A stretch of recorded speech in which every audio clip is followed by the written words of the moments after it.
hein, parce qu'il y a du café. Hein. Il ressemble beaucoup au café. Oui, parce que nous, manger 85, 86, vraiment à cajou. La texture, j'ai. Oui, parce que moi, mais je veux ça. Ouais, comme ça, il y a toutes les informations. Oui, bien sûr. Oui, d'ailleurs. C'est bien. Merci. Revenez alors. Avec vraiment les ingrédients possibles. C'est fort, c'est puissant. C'est pas fort. Tu confonds fort et puissant. François Praline, la version pralinée. Parce que le praliné, finalement, c'est quoi? C'est des noix de concassées, c'est des amandes concassées, on fait comme on caramélisé et après on mélange. C'est méchant. C'est chambé, ça. Ça, c'est chambé, ça. Je suis d'accord. C'est chambé. Non, mais c'est une théorie. Ouais, c'est pas mal. On sent bien le côté. C'est très bon. Alors, pas du tout. Tu sens les noisettes. Tu sens la noisette. Et en fin de compte, tu as le café. Cigarette servait un café glacé. D'accord. Absolument génial. Et ton enfant disait, mais c'est pas le même goût que les autres. Qu'est-ce qui fait que son café glacé est génial? Son café glacé est génial, j'ai fini par percer le secret. C'est que c'était café et caramel très cuit. Donc il y avait la torréfaction du sucre.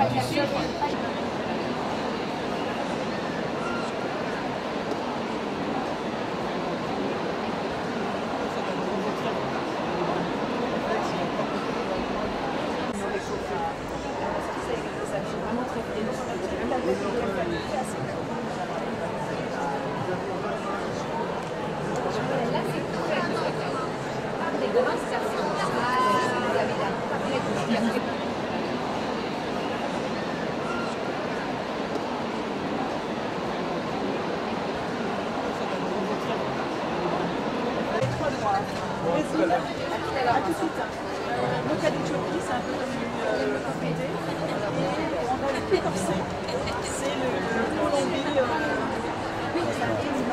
l'arabica de Colombie. Et voilà, j'ai mes tickets à l'intérieur. Pardon. Exactement, parce qu'on avait été approchés, mais on n'avait pas pu suivre à l'époque, on n'avait pas le temps. Je crois que j'aime bien ce que je fais. Ah oui, c'est du chocolat. Écoutez, c'est le plus puissant. Là, il y en a, et je vais recouper de toute façon. Et on passe par Praline qui livre tout.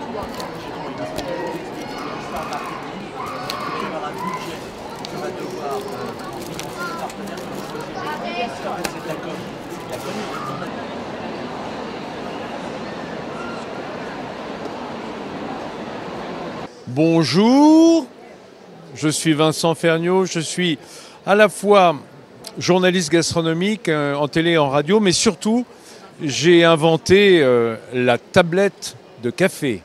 Tadadam! Et oui, une tablette qui a la texture, la couleur, je dirais la première approche du chocolat, et pourtant il n'y a pas de chocolat dedans.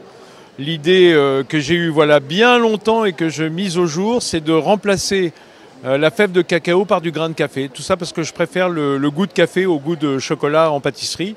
Et donc on crée des tablettes, je vous la montre, hein, des tablettes qui sont vraiment de café. Pas de chocolat à l'intérieur, pas de cacao. Ah! Comment est venue cette idée? Ah mais oui, comment est-elle venue? Elle est venue il y a bien longtemps. En fait, quand j'étais gamin, je suis une famille de 4 frères. Ma mère et mes 3 frères étaient des fous de chocolat. Et moi, avec mon père, on préférait le café. Ça veut dire que mon père mangeait pas de pâtisserie et moi j'avais le droit à mon éclair café quand il y avait que des éclairs au chocolat le dimanche, enfin etc. Vous voyez le schéma. Et quand je sortais de l'école, on me donnait traditionnellement du pain beurré avec une petite tablette de chocolat noir. Et je me souviens avoir plusieurs fois dit à ma mère, mais c'est bien, j'aime bien, mais pourquoi ça ne peut pas avoir le goût de café plutôt que le goût de chocolat? Et ça m'a travaillé toute ma vie. J'en ai parlé à de nombreux chocolatiers, pâtissiers, en disant vous pouvez pas me faire une tablette de café, vous pouvez pas me... Et un jour, il y a 7 ans, j'en ai parlé à Pralu, comme j'en avais parlé à beaucoup de chocolatiers avant. Et François Pralu, il m'a dit mais tu vois ça comment? Tu me parles de tablette de café? Ben, je dis simplement on remplace le cacao par du café. Il m'a dit on va y faire. Je vais commander 300 kilos de café, tu viens demain à Roanne ou la semaine prochaine et puis on le fait ensemble. Et je suis descendu à Roanne et on a mis ça au point pendant quelques semaines. 0 chocolat. On va dire que le café a besoin d'un corps gras parce que c'est beaucoup moins gras que le cacao. Donc on va y mettre un peu de beurre de cacao désaromatisé, mais vraiment c'est le médium. C'est pour avoir un corps gras qui fond. On pourrait utiliser ce qu'on appelle des cocoa butter substitutes, qui sont des substituts au beurre de cacao, mais ce sont des produits gras qui sont souvent beaucoup moins tracés et beaucoup moins sains. Donc je préfère utiliser du beurre de cacao désaromatisé, le reste c'est du café. Et c'est la proportion qu'on trouverait peut-être dans un chocolat à 60%, vous voyez, globalement. Donc entre le sucre, le beurre et le café, on a oui, l'équivalent d'un chocolat à 60-65%. Vous pouvez me trouver ici au Salon du Chocolat jusqu'à dimanche, mais surtout dans toutes les boutiques Pralu qui fabriquent et qui a aussi 21 boutiques en France. Et puis de nombreux torréfacteurs de spécialité, parce que c'est quand même les premiers intéressés, sont les gens qui vendent du café et qui se retrouvent avec un produit enfin à consommer tel quel au café, alors que depuis la nuit des temps, j'ai envie de dire, ils ne vendent que des chocolats, biscuiteries, confiseries, miel, et il n'y avait pas de produit au café à manger tel quel, donc pour eux c'est du pain béni. Là encore, c'est une histoire d'enfance parce que je ne suis pas du tout formé, je n'ai pas de CAP cuisine ni d'études en matière de gastronomie. En revanche, j'avais un père qui était à la fois journaliste politique et gastronomique, membre du Club des 100, ancien rédacteur en chef de Cuisine et Vins de France et un dingue de bouffe qui nous a inculqué ça. Un jour, ça m'a rattrapé. À l'époque, ma mère travaillait pour Télématin et un jour, elle m'a dit « Ah, il cherche quelqu'un pour parler de produits alimentaires, de cuisine, etc. Toi qui aimes bien ça, tu devrais y aller. » Mais ce n'était pas du tout mon métier. À l'époque, j'avais une agence de comédien. Donc, j'ai essayé, j'y suis resté 17 ans.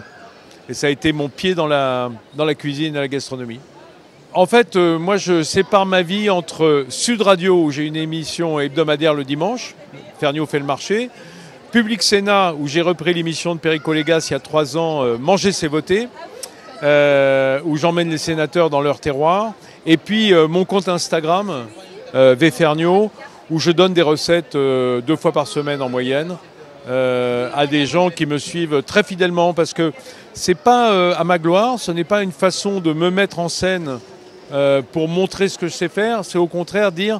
C'est très faisable si vous suivez le tuto, si vous suivez ma vidéo. Tout le monde peut faire la cuisine avec des produits corrects chez soi. Et la meilleure cuisine possible, c'est celle qu'on fait chez soi, pour moi. Le produit phare, le dernier qui soit sorti... Tiens, donne-moi un petit beurre, s'il te plaît, Ancha. Merci, Nathalie. On a fait cette année pour le salon cette chose qui est une merveille. C'est une collaboration avec le chef chocolatier et pâtissier Vincent Guerlet de Nantes. Lui fait un petit beurre au chocolat qui est en fait un fourrage au praliné au petit beurre avec autour du chocolat normalement. Et je lui ai demandé de le faire au café. Donc il a utilisé le carré de café au lait et on a ce petit beurre avec un praliné au café couvert de couverture café au lait et c'est méga addictif, c'est une horreur. Donc on a pensé le faire en série limitée pour le Salon du Chocolat. Mais tel que c'est parti, je crois qu'elle va rester à la carte de chez Guerlet. Largement, pour moi, c'est celle que je vais vous prendre. Celui-ci, je vous donne une tablette tout de suite. Je vous en...